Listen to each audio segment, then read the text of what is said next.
Hi everyone, Aaron here for Zollotech, and iOS 12 has been out for only about 3 months or so at this point, maybe about 3.5 months, depends on when you're watching this video, and it seems like so much longer if you've been in the beta program, since you've probably been using it since June if that's the case. However, there are so many features with it, and I kind of want to do a review of how it's been 3 months later just to see what we think of it.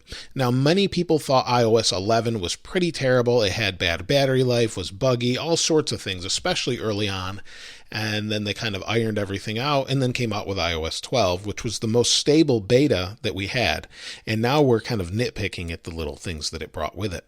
Now, let me just run down the list of what it brought. It brought speed to older devices such as the 5S up to 70% more speed, and that was mostly due to the throttling of the battery, or throttling of the processor due to the battery. And that means they slowed down the phone to preserve battery over time, not have shutdowns of the device.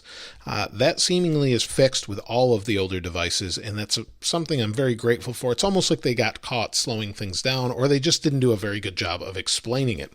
The next thing they did was improve some of the battery and the way the battery works. So if we go to settings, you'll see we're in battery already. We got battery health, and that's not something I'm crazy about, but it's there and gives us more information. And then we also have our last charge levels, and you'll see I got phenomenal screen on time more recently with this device, and still had 20-25% battery life left on that. So that's another thing we gained. We gained FaceTime with up to 32 people, Memoji, camera effects, ARKit updates, screen time. So if you use screen time, you'll see over the last 7 days, I'm averaging almost 7 hours per day. So some people say I'm not a heavy user. I actually am quite a heavy user. I just use YouTube and these things a lot. And then also we have grouped notifications finally, updated Do Not Disturb, photos with a lot more updates to it. We also have some shortcuts now.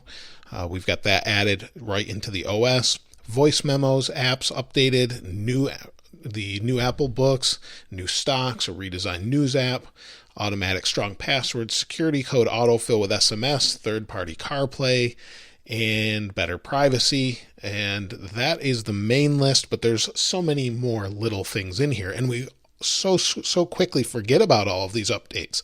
And now with the betas, if you follow my videos, you know I do a lot of the beta videos. People are complaining about it being buggy and things like that. Now, betas are inherently buggy, but I would say iOS 12.1.2, aside from that one, most people are having a pretty good experience with iOS 12 from what they're telling me. Now, this is in comparison with iOS 11, where it had all sorts of bugs. They've fixed this, and now we're going to see a redesign this year. Probably in June, we'll see a complete update with a redesign, and now it's nice and fast. Things are nice and fast and smooth for the most part. Good battery life. Opening different apps is great.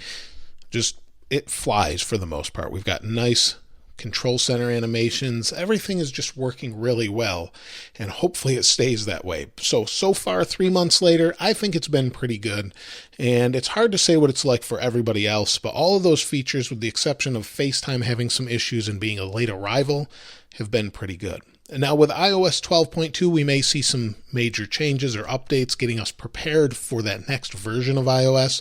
And whether or not they'll call it iOS 13 is a little bit of a mystery. I'm not so sure they'll do that, but maybe they will, or maybe they'll rename it altogether and come out with an iPad OS. I'm not sure. I would love to see that though. But let me know your thoughts in the comments below. I think over all that time, it's an amazing amount of features.